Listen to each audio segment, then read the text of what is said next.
Hey guys, welcome back to Chris from Retro. Tonight's video is going to be kind of a follow-on of a story I've been following for the last year or so, and every now and then I pop in a video just to kind of show progress or really lack thereof. But it's a pretty powerful illustration of what I've been talking about relative to high-risk living and the impact it can have on people's lives. You know, um, I've been saying since day one, and I can speak to it in my own life, is that no matter where you are, the compromises you're making, they come back to roost eventually. Now, tonight's video is going to be featuring Conor McGregor and some of the things that have recently come out as within the last 24 hours as well.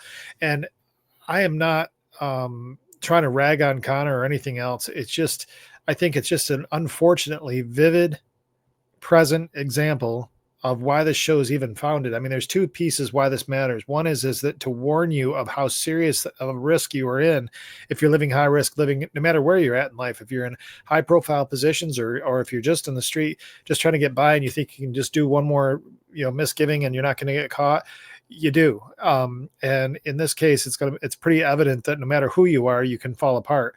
Second piece about the show is that hope's a lot closer than it thinks, and I think this illustrates both sides. The one is that the fall is inevitable when you really start to give your life over to substance use.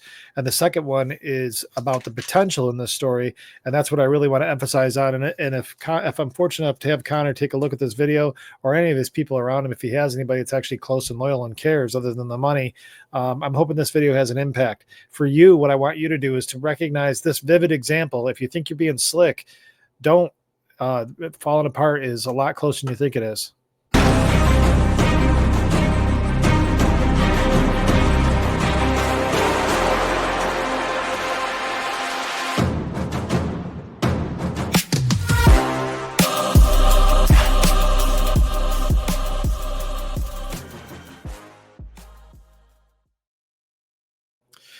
Conor McGregor has been making the news a lot over the last year. Prior to 2020 cracked, he was the guy. He was one that was probably the biggest name in fighting, the biggest name in his sport, based on the accolades that he had accomplished in his sport. Had called out from the very first entry into the UFC that he was going to go after Jose Aldo, the pound for pound best fighter in the world, who happened to be the champion of his division. And he was going to go beat him, and he beat him in less than 20 seconds, knocked him out, finished the fight. Over. His nickname was Mystic Mac because he would actually predict what was going to happen. He was untouchable, and he was a promoter's dream. Great on the mic relative to his fights, but he had this grind and this focus about him that just kept him really focused on one thing, and that was being world champion. And at the same time, he brought in higher paying for the fighters, higher ticket sales, those types of things, just because he was such a draw. For me, I've mentioned on the show before that ironically, in my recovery, Conor was somebody I really looked to. Some of the things he said, this go forward, go at him, himself being his biggest opponent. These were all things that really I drew from, and I still do to this day because I believe that he believed them. The interesting part about all this is there's a prominent video out there. Well, I don't know if it's prominent, but there's a video that has surfaced. And I recall when he first did the interview, was talking about how alcohol and other things are for the weak, being drunk is for the weak. But yet here he is every single time we see him at a public event, he is hammered. And that is not speculation on my part. His brand has shifted. One time I talked about legacy on the show and how, what are you known for? And Conor, multiple times I've talked about how he's falling and how these things he's not insulated from total collapse because addiction does not care. It doesn't care. And it appears that he has just another chapter in this fall come about. And I don't even know if he's really acknowledging it yet, but I would argue that maybe based on his recent behavior, he really does know that it's slipping and he's grasping at straws, I think, to try to keep his fame and the crowd around him, because that's a drug for him as well. Now, a lot of people are commenting on Conor's fall, and they're doing it from a lot of different angles. And tonight I'm going to share with you a YouTuber who is, I don't really know the YouTuber at all. I've probably seen maybe one video from this YouTuber in the past. And it just happened to come up tonight that he's really picking apart Conor's behavior last night or yesterday with the BKFC, the Bare Knuckle Fighting Championship. Now, I've been following that promotion for a while. And, I thought it was interesting where they came up through. I mean, their owner, I believe, has been really invested in this organization because he believes in it. He's had some no-name fighters come up through. He mortgaged his house at one point for a key fight. I believe it was Mike Perry was the fight Mike Perry had under his brand, and I think it was Luke Rockhold. He actually had to mortgage his home to put that event on, and really just laid it on the line. It was like fourth and inches in a football game, and gambling it all with no time left on the clock to keep the game going to win. And he really did do that. Subsequently, he was given partnership. Conor McGregor invested in the program and now is, I think, a little less than 50% owner of the company, but he's very prominent at all the events. He's there for pre-press stuff, and on 2 occasions now has challenged fighters to fights. There's a lot of contract challenges with that, with his current contract to UFC, but it just is further evidence of the scramble with this man and the stuff that we're seeing publicly.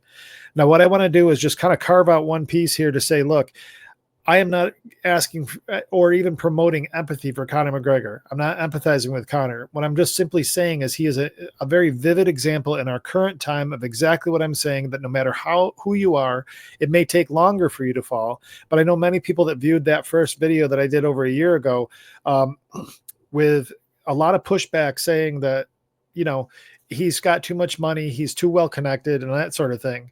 Well, along the line, he's made just so many baffling decisions. Going into boxing was a money play. He got a lot of money in the Floyd Mayweather fight, but it really was the turning point for Conor and his lack of focus in the UFC.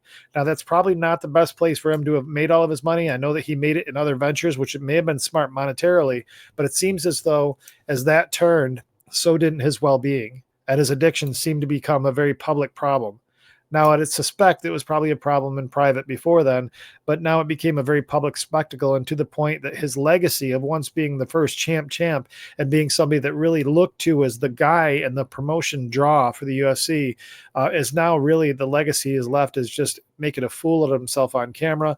And the part I want to carve out now is he's also left a lot of victims. So the empathy is not for Conor. I do empathize with his victims that are real. I think he's found himself with one decision he made was to go into politics in Ireland. I think that's what really was his demise, his ultimate acceleration of his demise. And the reason for that, as I've said on videos before, that we fall apart not only just because we lose our money or because we lose our skill in this case fighting, but sometimes we fall apart because we've got an equal and worthy opponent. And as soon as you go into politics, they can play all kinds of dirty stuff and dig up any dirt that he may have been able to hide up till now. And Lord knows that dirt has been coming out, everything from assaults to felony assaults on men, assault on women. He's lost a recent lawsuit from a alleged assault that is being argued whether it was real or not. But there's several other victims that haven't come forward for any variety of reasons that have been victimized. And I would say where there's smoke, there's fire. We see that in this life all along. There was allegations of substance use well before this became so prominent. The real acceleration came through many different things. One was his last loss to Dustin Poirier, where he broke his leg. It appeared that he was on steroids because he went from a regular 155 or 140-pound fighter that had to cut down to that weight relatively easy to a bulking man that starred in movies and everything else. But he has had numerous occasions where he showed up drunk or clearly substance affected by what is alleged to be cocaine, and now that is his brand. I mean, he's being mocked publicly for this, and he is not helping himself with displays like he had yesterday with BKFC. Now, one thing I will say with MMA Joey, and I'm going to share that with you in a second, is that he really did do a job of pulling the pieces together in a way that you can kind of see it. Now, I'm going to use his video only for one thing. He's consolidated the information for me, so I'm going to skip through certain things, and we'll get into that here shortly. But what I want you to do is look at this through one lens. The lens is of somebody that seemingly could not be taken down is absolutely continuing to fall. And at this point, in my opinion, as I've seen with other people with addiction problems, that now the ball's rolling. It's going to take everything. And we'll see what he does with it. And so as part of this video, what I want to do is put a challenge out to Conor and to you, if you find yourself in this circumstance, is to decide which side of this closer than it appears, as I say on my logo, are you? Are you just the fall, or are you the rise as well? Because our total collapse is closer than we think it is, but hope also is available if we turn away from it. Now, I'm not suggesting that turning away from his trouble is going to help him revitalize his life immediately. And in fact, probably all the things he's going to lose he's going to lose. But he can gain. And I think that by the end of this video, what I want to do is make the argument that Conor could be, and this is going to seem a little weird, but I think Conor could be one of the most powerful voices for recovery that we've ever seen if he chooses to do that. And I'm going to share that. I'm going to keep that way because I think everybody else is focusing on the fall and they're not realizing that he could actually be one of the most powerful voices of you can do it too. And where that power comes from is by losing all of this insulation and losing every single thing and having to give himself over to a life of recovery. And in that place, his platform could be absolutely phenomenal. And a lot of the things he's trying to strive for while he's still using could actually come to him by stopping, which I don't think he's got through his head yet. And I think he's got a long way to go. But with that, we'll get into some of the things that I'm seeing from this other YouTube channel and the way that some of the clips he's put together. So this is MMA Joey, and we'll get into some of what he's got. So at first he starts off with he's not thinking that Conor's going to fight again based on the current pattern of behavior that Conor has and his seeming unwillingness to set aside substance use. I would argue that he's probably correct. I would agree with him on that. I'm leaving the caveat to say that if he decides to get rid of this stuff, he could come back, and he could come back in a powerful way. Making this video is because there's all these different things that have come out recently, but also it's just making me further believe that Conor McGregor will never fight in the UFC again. There's a chance he fights later this year. I talked about it in a previous video, but man, Conor looks horrible. He looks absolutely horrible. Let's jump right in. Conor's face looks like when he's using looks rough. He's still ripped. The guy could easily get into the top level in the world fighting condition. So, I mean, not for nothing. I mean, I'm not really sure what this guy's background is, what his history is at all in fighting. If he was a fighter, my apologies. I'm 52 years old and I don't look like much of a fighter either, but I've got experience. My whole life has been around fighting. My dad, when he would work, we'd come home and Friday night fights. We'd watch when I was a kid all the way through in boxing. I was never a boxer, but I was a mixed martial artist. And I did fight in a cage. I wasn't doing, karate point sparring. I was actually in a cage with the door shut, doing my thing at the amateur level. So, I've got some perspective on it, having invested a portion of my body to that sport. I'm not suggesting that you can't speak on these things, but, I do get a little bit put off when somebody's like, he looks horrible. Well, he looks horrible for what Conor was, but, I kind of loses credibility because I don't know this guy. Into it because we have a lot to check out. I want to get right into it. And also we have a video of Conor literally tweaking, because every time I make one of these videos, people try to defend Conor. I'm not going to show that video, but there was one where he was interviewed, and I'm sure you've seen this, when he was interviewed about the movie he made, Roadhouse 2, and where he's shrugging his shoulders and acting all kinds of crazy. And he was definitely completely off his noodle in that video. I mean, that was definitely way more than alcohol, and it looked like it had been days. His body just looked decimated. In that video, he looked as bad as I've ever seen Conor, and that was more than just his physical build was even off. There's literally a video of him tweaking out. It's like a video from a little under a year ago, which we'll also throw in at the end of this video. So first thing I want to show you is Conor McGregor getting humiliated to his face by Logan Paul and Jake Paul. And also, I want you to watch everyone surrounding Conor McGregor here, because they're all like, this guy. So he's speculating in a video here, literally humiliated. I'm not sure Conor was humiliated, but he should be humiliated by it. I personally can't stand Jake and Logan Paul. I mean, they've done a lot that they should get credit for, and it's pretty remarkable what they have accomplished. But, I see those two as like very cocky people from school. They had a lot to offer, a lot of money in their family and things like that, and really just think they're better than everybody else, especially Logan. Jake, I'm not so sure. Jake, I read different things with him, but Logan especially. Logan, his money and his arrogance, I just can't stand the guy to watch him or hear him. And, so to me, he looks like that cocky, preppy kid that's just looking down at somebody and then they go mock him behind his back.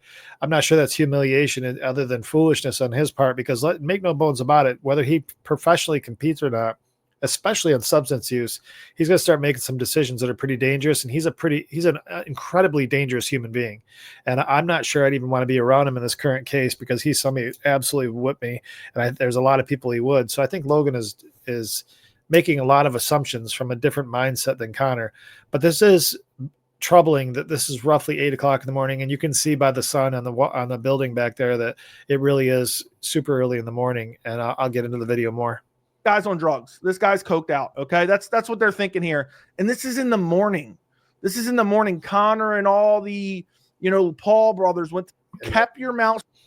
Hey, come here real quick. I want to show you something. I love You want this. to see the worst sales presentation Second time I've tried this ever? video tonight. Check So this my out. audio got screwed up the Like, first time I did this too. Shut you did. I thought we were going to get the fight going. Now we're going to touch on this a little bit later in the. You kept your mouth shut, you did. I thought we were going to get the fight down when we get. What? You kept your mouth shut. You did. I thought we were going to get the fight going. Now we're going to touch on this a little bit later in the video. I broke this down, McGregor. No, we'll get to that a little bit more in a minute. Very quiet. What did you think the best course of action was for that? You were giving all this stain and this stain and that. You're in control with the WWE as well. But don't be giving all this mega snip. I didn't hear the last 5 seconds. That was in the air for the start. Yes, bring it home for me. It's 8 a.m. How? You can tell he's got his head. He put his head in his pocket. All right, so he calls the gentleman in the video here one of the Nelk boys, and obviously doesn't know who that is. That's Theo Von. He's a famous comedian, but Theo Von also is a person that struggled with substance abuse, and cocaine was his drug of choice. So he's very aware of what Conor's going through right now. And I think, but Theo Von, if you've seen any of Theo's videos, you'll understand he struggled deeply with it, with mental health, and is also seems to be a very empathetic person. And I think that the person Theo Von probably saw exactly what was going on with Conor in that situation, and isn't one to really lump on that. He also did a video after this whole inauguration thing, because this is at the inauguration, where he talks about meeting Conor and just how crazy it was, where he's so ripped and the suit looked like it was cut on him. He was being very complimentary. And I know for sure he knew full well that he was struggling with substance use, because if you've been there, you can see it. And I've been there and I can see it.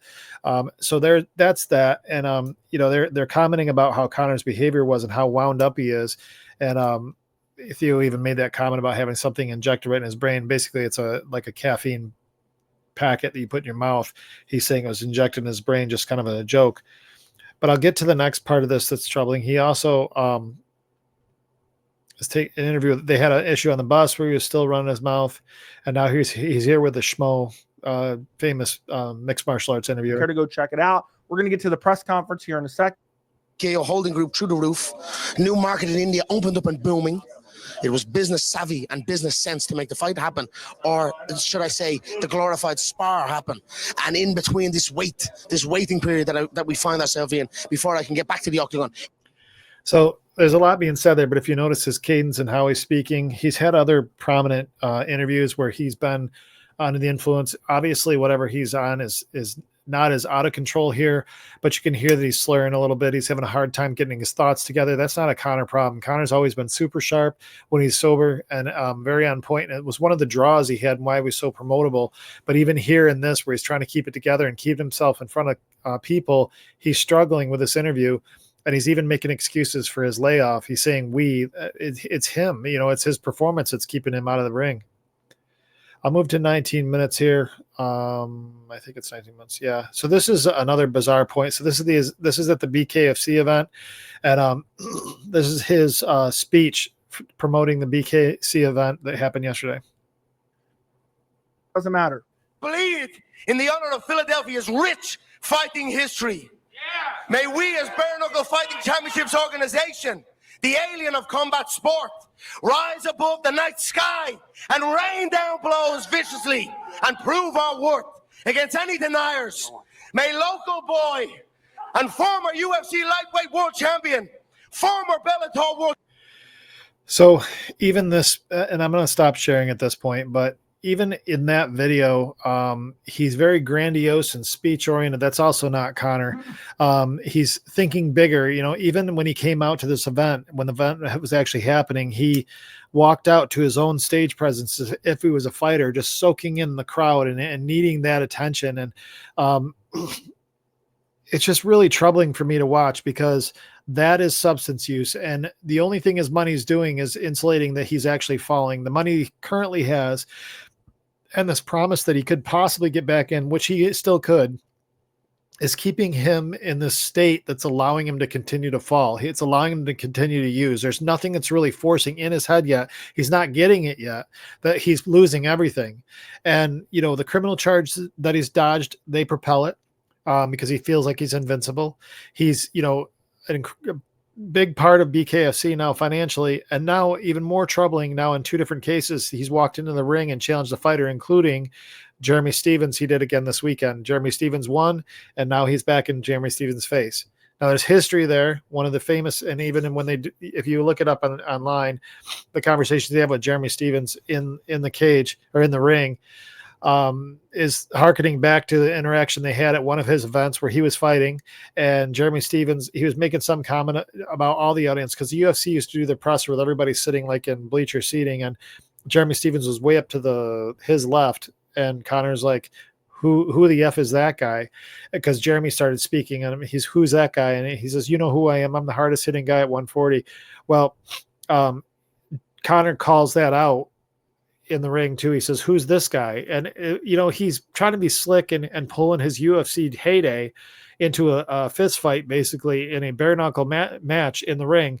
And again, still trying to live in those glory days.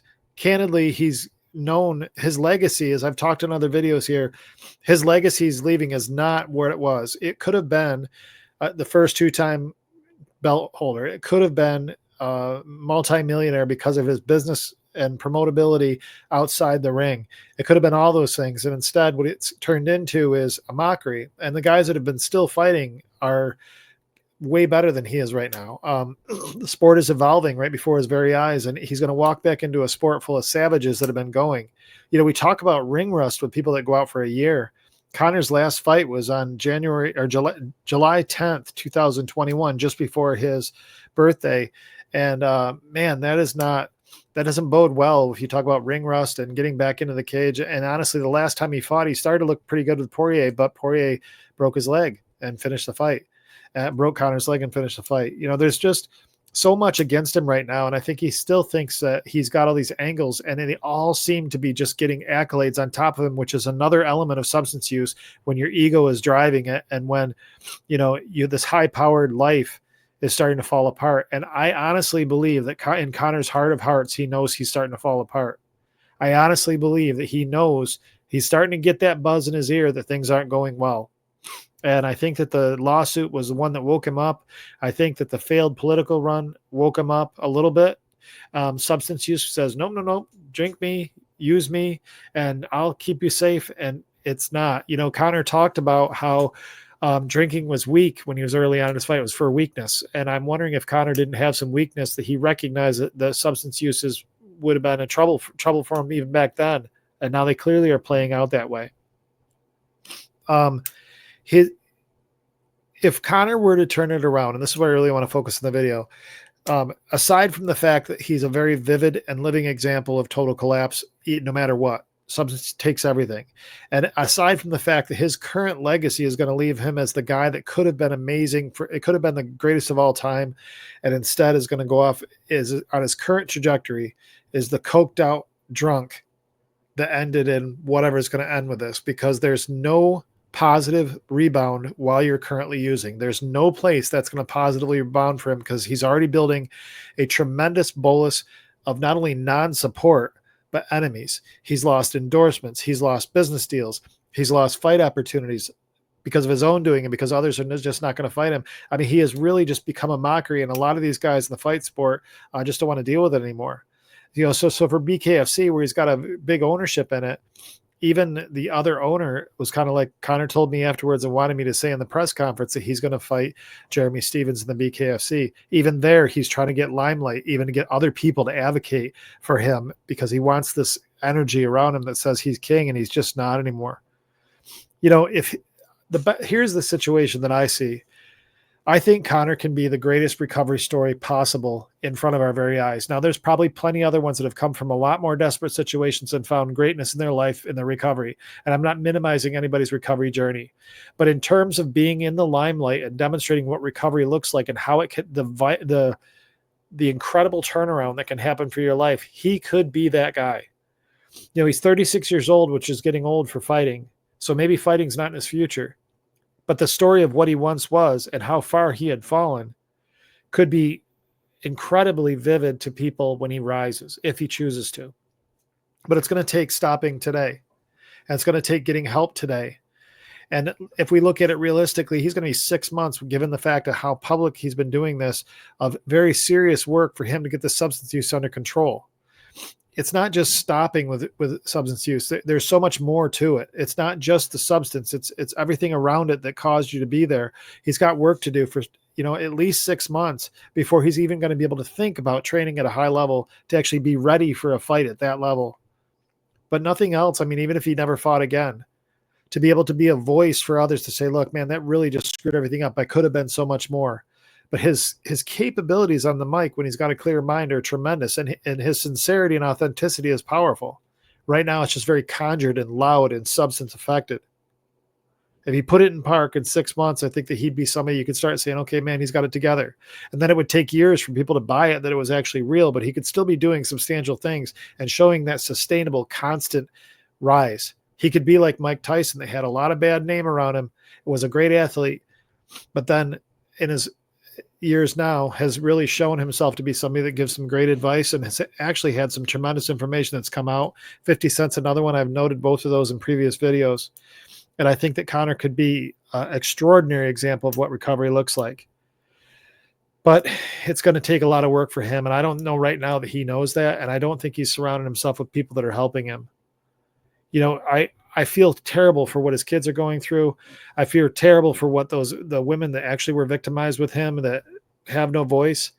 Conor, I don't have empathy for, but for my recovery community, I think he could be a tremendous voice if he would turn it around. I think that all the things that he's trying to accomplish with running his mouth high and drunk in front of a camera, he could get exponentially more by just stopping and getting in front of that mic, humble, and saying, I almost lost it all, or I did lose it all, or I've really damaged my life and I'm hurt by how I've hurt my legacy, and I want to make a difference.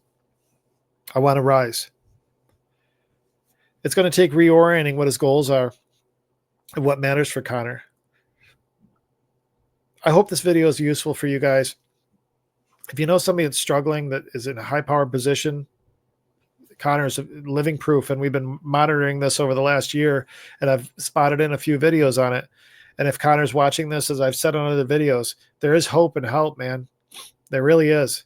And you may look at me and saying, well, who's this guy? Well, I'm nobody. I'm just a person that had a lot of leadership awards and sales and a really good life ahead of me. And I lost the potential of a lot of money and I've lost my reputation, and people are always looking to say, is he going to go back? I've had to rigorously work on my own mental health that led me there. And I would encourage you to do the same. But you got to surround yourself with people that are about your betterment as a human being and not necessarily about what you offer them based on your name. Guys, I hope this was useful. Please like and share, comment, subscribe by all means. I appreciate the support there. But this is a very sad story of somebody that could have been everything and had everything and earned it, only to lose it all because of substance use, man. It's just so troubling and so sad to see that. And there's many of us that do. It's his choice whether he rises or not, and I think he'd be a tremendous voice of recovery, and I do hope that happens. Between now and the next time we talk, I'm going to do everything I can to stay out of trouble, and I hope you do too.